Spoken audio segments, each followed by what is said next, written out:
चरखी दादरी से एक हैरान करने वाली खबर सामने आई है, जहां एक आईएएस के दादा दादी ने जहरीला पदार्थ खाकर जान दे दी। आईएएस विवेक आर्य बाढ़ड़ा के रहने वाले हैं। उनके दादा दादी ने एक सुसाइड नोट भी लिखा है, जिसमें उन्होंने लिखा था कि मेरे बेटों के पास 30 करोड़ की संपत्ति है, लेकिन हमें देने के लिए 2 रोटी नहीं है। उस नोट में आगे लिखा है कि मैं अपने छोटे बेटे के पास रहता था, 6 साल पहले उसकी मौत हो गई। कुछ दिन उसकी पत्नी ने रोटी दी, लेकिन बाद में उसने गलत काम धंधा शुरू कर दिया। मेरे भतीजे को अपने साथ ले लिया। मैंने इसका विरोध किया तो उनको यह बात अच्छी नहीं लगी, क्योंकि मेरे रहते हुए वे दोनों गलत काम नहीं कर सकते थे। इसलिए उन्होंने मुझे पीटकर घर से निकाल दिया।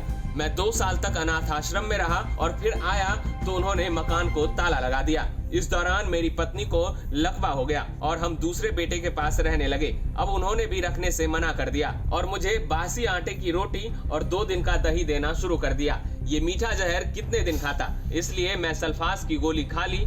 इसके साथ ही उन्होंने अपने मौत का जिम्मेदार अपने 2 पुत्रवधू, एक बेटे और एक भतीजे को बताया है।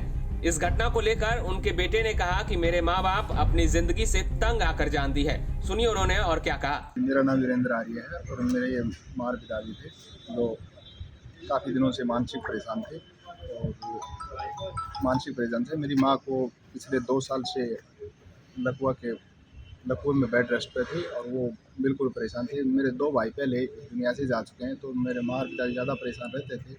आज उन्होंने अपना जीवन ख़त्म कर लिया। अपने आराम से सारी बात ठीक ठाक रहते थे। यहाँ आके हमने पहले डॉक्टर के पास, डॉक्टर मार डालेंगे, फिर यहाँ लेके दादरी हॉस्पिटल में आया, जहाँ डॉक्टर ने उसे मृत घोषित किया। कुछ दिन से बीमार चल रहे, मानसिक रूप से पिछले 2 साल से लगभग परेशान थे। हमने मेदांता, आर्यन हॉस्पिटल, दुनिया के जितने सारे हॉस्पिटल हैं उन सब हॉस्पिटलों में हमने दिखाया, पर लेकिन अभी तक कुछ भी नहीं हो पाया और वो अपनी ज़िंदगी से परेशान हो चुके।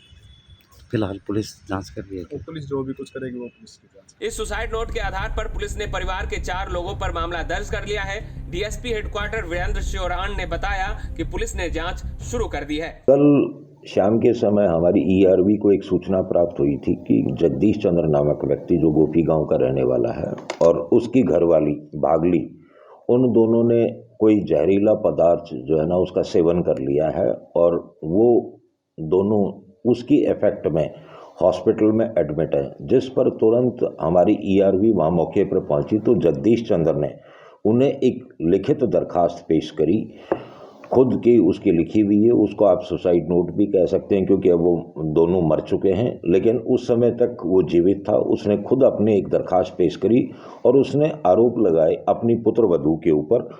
सुनीता जो है उसकी, नीलम उसकी पुत्रवधू है, वाइफ ऑफ महेंद्र। दूसरा उसका एक लड़का है विकास, वेद प्रकाश, और सुनीता और वीरेंद्र।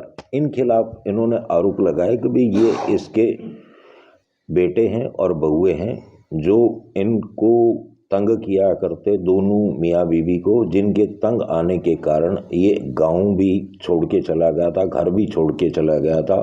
इसके पास में काफ़ी ज़्यादा प्रॉपर्टी है, लेकिन इसने अपनी दरखास्त में ये भी कहा कि भाई मेरे मरने के बाद जो मेरी प्रॉपर्टी है, जो दुकान है बाढ़ड़ा में, वो आर्य समाज को दे दी जाए, क्योंकि मेरे बहुओं और बेटों ने मेरी कोई सेवा नहीं की। वो हमें हमेशा तंग ही करते थे, जिसके कारण सल्फास खा के अपनी जीवन लीला समाप्त कर रहे हैं। उसी परिवार के ऊपर हमारे बाढ़ड़ा थाने में इन सभी के खिलाफ 306-34 के अंतर्गत अभियोग दर्ज किया गया है और जिसका अनुसंधान किया जा रहा है। जैसे भी फैक्ट आएंगे, जो भी तथ्य सामने आएंगे, नियम अनुसार कार्रवाई की जाएगी। आपको बता दें, विवेक आर्य साल 2021 में आईएएस की परीक्षा पास की थी और उन्हें हरियाणा कैडर मिला है। इस समय वो अंडर ट्रेनिंग काम कर रहे हैं और उनकी पोस्टिंग करनाल में है। चरखी दादरी से प्रदीप साहू के साथ ब्यूरो रिपोर्ट, हरियाणा तक।